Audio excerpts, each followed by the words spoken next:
On today's episode of You Asked, will we ever get USB-C on TVs? And if so, could it replace HDMI? What's the latest on QDEL? Can AVRs damage your picture quality? And are 55 and 65-inch TV sizes getting phased out? Welcome back, everyone. I'm Caleb Dennison, and this is You Asked, the show in which I answer questions you asked in hopes that I can help you and others with similar tech questions. If you've got a question you need answered, please email it to youasked@digitaltrends.com and tune in Sundays at 7:45 a.m. Pacific time to see if your question gets picked to be answered on the show. We start with an email from Leon, who writes, given the development of technology, why don't manufacturers try to equip TVs with USB-C? Maybe it could replace HDMI later, which is capable of sending both audio and video signals. Are there any limitations besides the fact that media electronics still run on HDMI? It would be convenient to connect your mobile phone or computer with USB-C like on monitors. Do you think we will see this in the near future? Thanks, Leon. Funny enough, I was sitting next to Zeke on the way home from Tokyo when I read your question. And at that very moment, Zeke and I had just been talking about how we would love to see USB-A just banned on new electronics. Can we please just retire USB-A? Like, you get a wireless mouse and it comes with a USB-A dongle still? What even is that? Anyway, back to TVs. Right now, the USB ports on TVs can be used for powering small devices like streaming sticks or powered antennas, or for basic media playback. Some TVs will allow you to update the firmware of the TV via the USB port, and I'd love to see all of that changed over to USB-C. And to your point, yeah, I guess you could easily connect a laptop or a mobile phone via USB-C as well. With all of that said, I don't see USB-C replacing HDMI anytime soon, if ever. AV equipment makers have a lot invested in HDMI. The Consumer Electronics Control, or CEC protocol, is designed to run on HDMI. HDMI delivers data on specific lanes, and all the input-output boards mated to the SoC, or system on chip, that runs the TV are designed to use HDMI.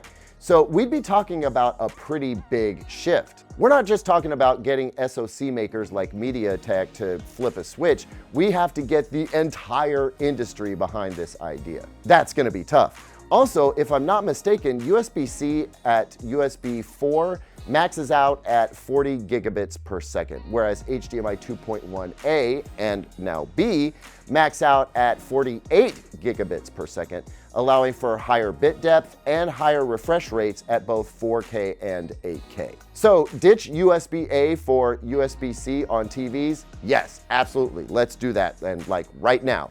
But ditching HDMI for USB-C? Probably not gonna happen. Aaron writes, hi Caleb, I've written several times in the past with questions. I have no question this time. I just wanted to write and remind you that you are amazing and have been doing a killer job. Thank you so much for everything you do. Aaron, thank you. That was super nice to read today, believe me, thank you. I appreciate you being here and watching as much as you appreciate what I'm doing here.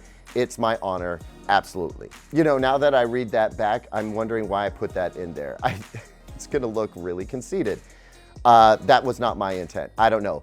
Aaron just made me feel good that day, and so it made the show. Okay, let's get back to the tech. Sophia writes, hey Caleb, I've been looking to upgrade my television this year and trying to decide between the LG G4 and the LG Z3, and why haven't you reviewed the LG Z3?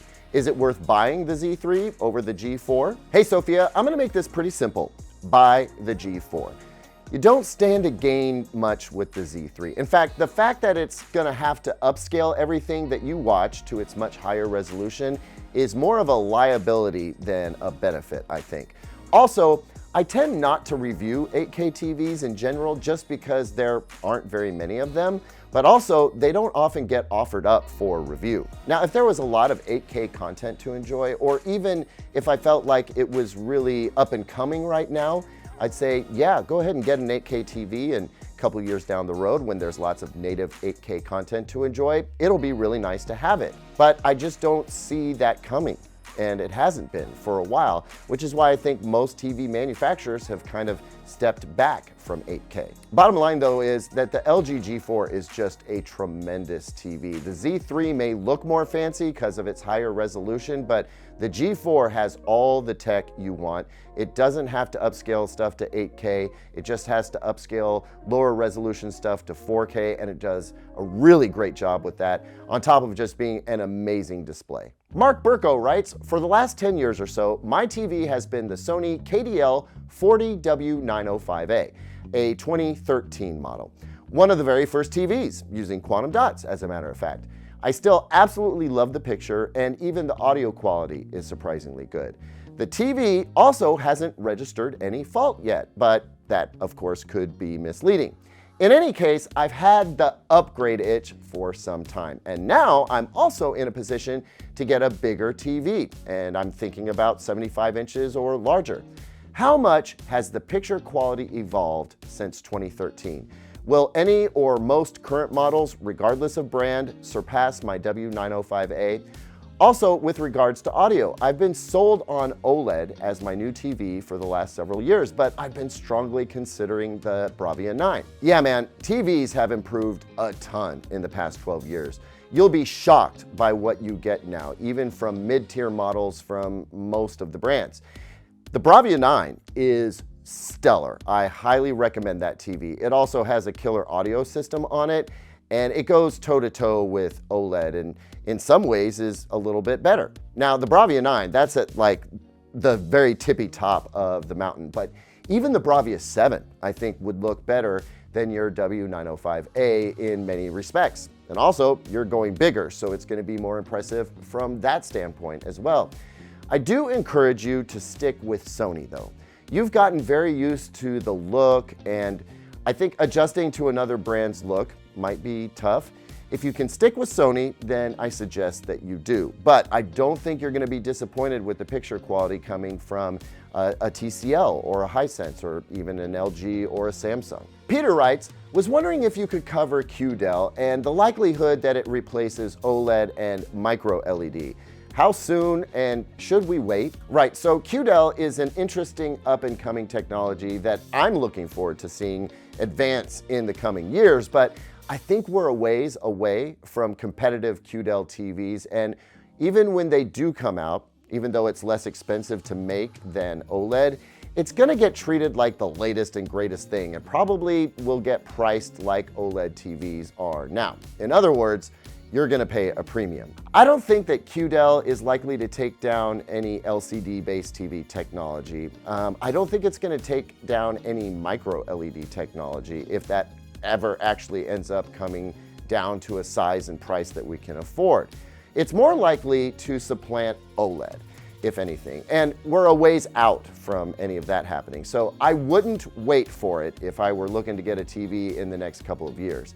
In fact, I generally suggest folks not wait for the next big thing, because there's always gonna be a next big thing, and you'll just end up waiting forever. David K. writes, I hope other viewers are also wondering about this mysterious clicking sound coming from my Sony OLED television.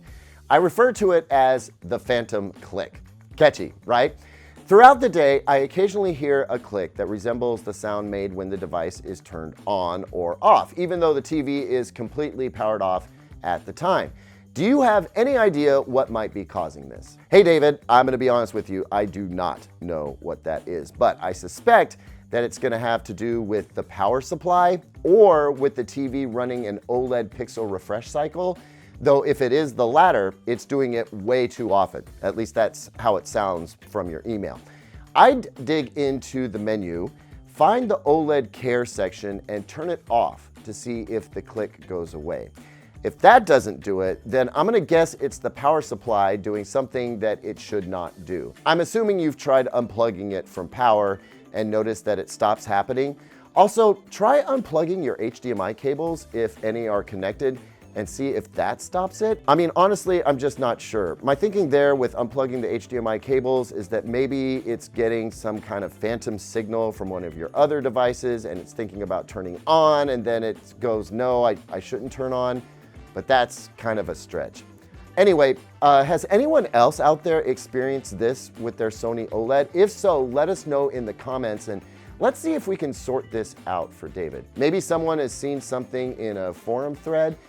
Here's hoping that we can get to the bottom of it, because I know that that would drive me crazy. Jerry Clark writes, I discovered that YouTube videos were much brighter using the TV app, so I decided to run my HDMI inputs directly to the TV and not through my AVR.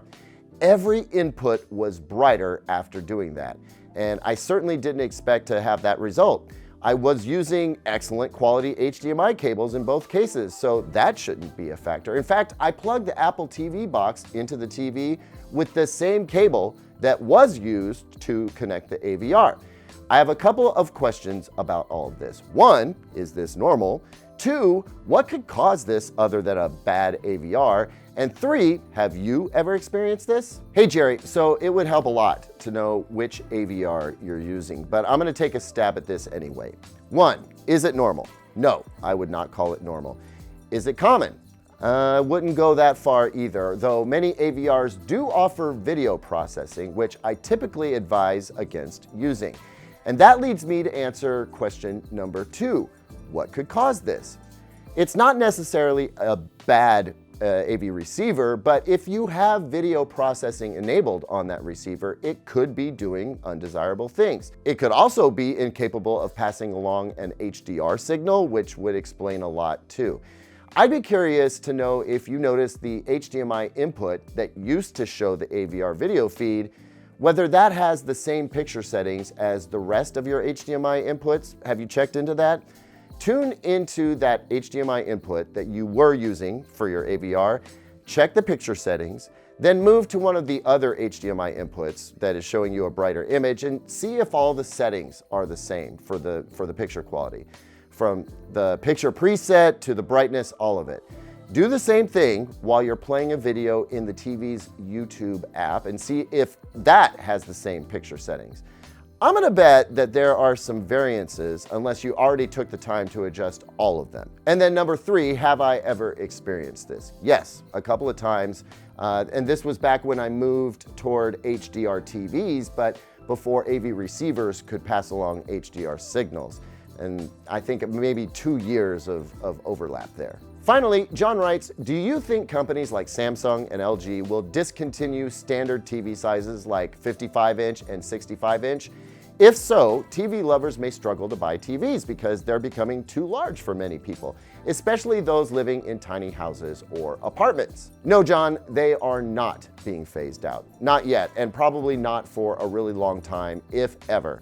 I also don't think that the 55 and 65-inch sizes are going to get left to the low-end market either. Yes, 80-inch plus models are surging in popularity.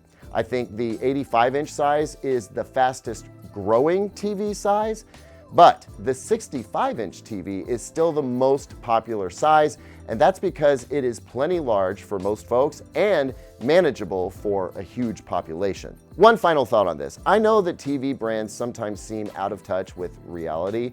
They're pushing to larger and larger screens, but that's just because people want them. They know that a lot of people can't handle a TV that big. They're not going to abandon that customer base. It's just not smart business, and they're not going to do it. That's it for this week's episode, everyone. Thank you so much for watching. If you enjoyed this episode, would you show your love by clicking that thumbs up button? Leave a comment, subscribe if you'd like to see more. I'll see you on the next one, and until then, here's 2 other videos I think you might like.